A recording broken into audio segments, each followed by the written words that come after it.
In the fertile cradles of modern society, the Peloponnese and Attican peninsulas bore the scars of war, while to the east, the mighty Persian colossus had shown cracks in its armor. Subtly to the north, a legend lay in waiting, poised for conquest like none before, ready to write a tale of ambition and utter domination. Hello, and welcome to Impactful Moments, where we explore some of the most, you guessed it, impactful moments in human history. In this video, we will discuss the conquests of Alexander the Great, the man who conquered the world. In the decades following the brutal Peloponnesian Wars, weakened Greek city-states largely operated independently, often locked in disputes and temporary alliances. To their north, the Greek-descended, yet previously somewhat irrelevant Macedonians, under King Philip II, began making waves, rapidly conquering neighboring regions. With military innovations such as intelligence gathering, improved catapults, and sarissas, which are long war spears, the Macedonians moved to the forefront of military technology, operating with undeniable military advantages that allowed them to make quick work of their conquests.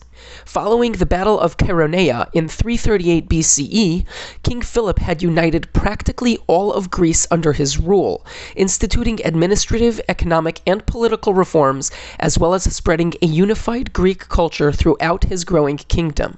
Philip set his sights on the conquest of Asia and the Near East, but under mysterious circumstances was assassinated by Pausanias of Orestes, a member of his personal bodyguard, at his daughter's wedding in 336 BCE.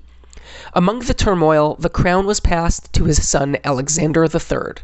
Alexander was born in 356 BCE in Pella, Macedon, to Philip and Queen Olympias. His royal upbringing allowed him to get an exceptional education under the best teachers of the time, including Aristotle, learning philosophy, science, literature, etc. He had additional exposure and training in politics and military tactics, even leading Macedon at the age of 16 while his father attacked Byzantium, and heading a military wing under Philip's Greek conquests. Following his father's assassination, Alexander took cunning, or brutal, measures to solidify his throne. He executed the princes of Lyncestis, who he believed were behind his father's death, and killed his believed political rivals. Alexander further solidified his reputation by harshly quashing revolts and invasions, such as those by Illyria and Thebes, and by scoring victories in Thrace against former rebels and the tough resistance of the Triballi tribe.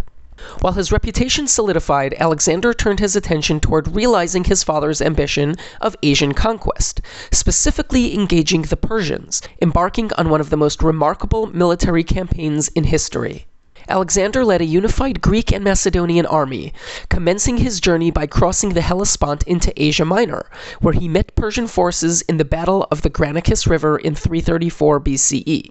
Personally leading the Macedonian charge, Alexander exhibited incredible leadership, nearly costing him his life, before his close companion Cletus the Black quite literally disarmed the attacking noble Spithridates. Though the Persians put up a fierce fight, Alexander secured an early victory, sending a clear message that the Persians' dominance was not invulnerable.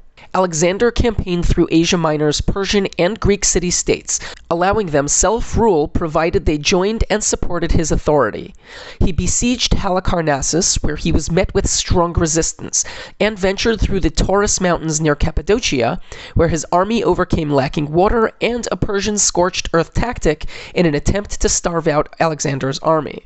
Alexander's string of successes finally led to action from the Persian king Darius III, who set out to directly confront Alexander, which he did at Issus in 333 BCE. In this history-altering battle, the Macedonians routed the Persians, a first with the Persian king present. Darius retreated, and seeing Alexander's superiority, offered him half the kingdom, which Alexander very arrogantly refused, marking what many consider to be the start of the fall of the Persian Empire. Over the next 3 years, Alexander's army took Tyre, Gaza, and Egypt, conquering the Mediterranean with a mix of acceptance and force. After this, the army turned inland toward Mesopotamia, where they again met Darius III's army at the Battle of Gaugamela in 331 BCE. The outnumbered Macedonians again routed the Persians. After once again fleeing, Darius was stabbed by Bessus, a Persian dissenter, and was found dying by a Macedonian scout. Alexander had conquered the Persian Empire. Alexander saw continued resistance from Persian holdouts, but eventually reached and burned down the Persian capital of Persepolis.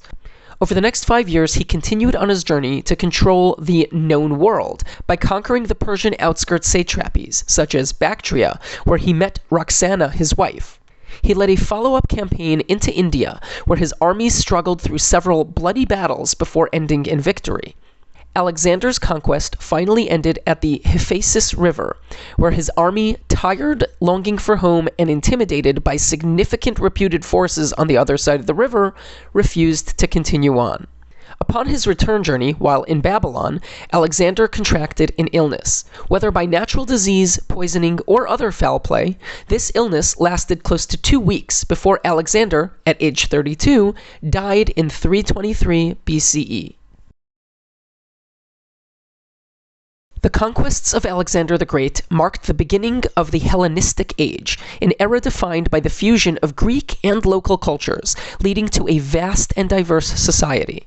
Cultural and scientific advancements thrived during this period, with the city of Alexandria in Egypt in particular emerging as a major center of learning. The Great Library of Alexandria even becoming a renowned center for scholars from vast regions. This fostered scientific and intellectual developments from across the Hellenistic world. The works of Euclid in mathematics, Eratosthenes in geography, and advancements in medicine were among the many contributions made during the Hellenistic Age. Philosophies, including Stoicism and Epicureanism, originated during this period, providing the vast Hellenistic world with varying schools of thoughts that continue to be examined. Alexander's passing marked not only the dawn of the Hellenistic Age, but also significant political fragmentation and conflicts. Lacking a clear succession plan, his generals, known as the Diadochi, divided the empire into 3 major successor states: the Seleucid Empire in Asia, the Ptolemaic Kingdom in Egypt, and the Antigonid Kingdom in Macedonia. These regions frequently found themselves entangled in territorial disputes and rivalries. The empire's administrative structure, designed primarily to support Alexander's military campaigns, proved ill-suited to govern a vast multicultural realm, highlighting the challenges of transitioning from an ambitious military commander's rule to effective governance, a transition further complicated by his sudden death. Alexander the Great's influence stretched far beyond the extraordinary borders he conquered. The Hellenistic Age, ushered in by Alexander's conquests, heavily influenced the neighboring, and ultimately conquering, Romans. This in turn resulted in many facets of what has developed into modern Western civilization. Alexander's military brilliance and conquests also shaped the tactics and strategies of countless military leaders throughout the ages, with major figures such as Napoleon Bonaparte famously drawing inspiration from Alexander's campaigns, tactics, and military genius. Alexander's remarkable life and legacy continue to be a subject of fascination and inspiration. Timeless literature, art, and theater pay tribute to his extraordinary journey. Ancient authors like Arrian penned detailed accounts of his life and campaigns, while Renaissance artists drew inspiration from his adventures. Today, numerous books, documentaries, and movies explore the enduring legacy of Alexander the Great, keeping his story alive in contemporary media. While Alexander is celebrated as one of history's most ambitious conquerors, many historians acknowledge that his achievements were built upon the foundations of his father's military tactical, administrative, and technological innovations. King Philip II of Macedon initiated critical reforms that provided the Macedonians with an exceptional advantage on the battlefield.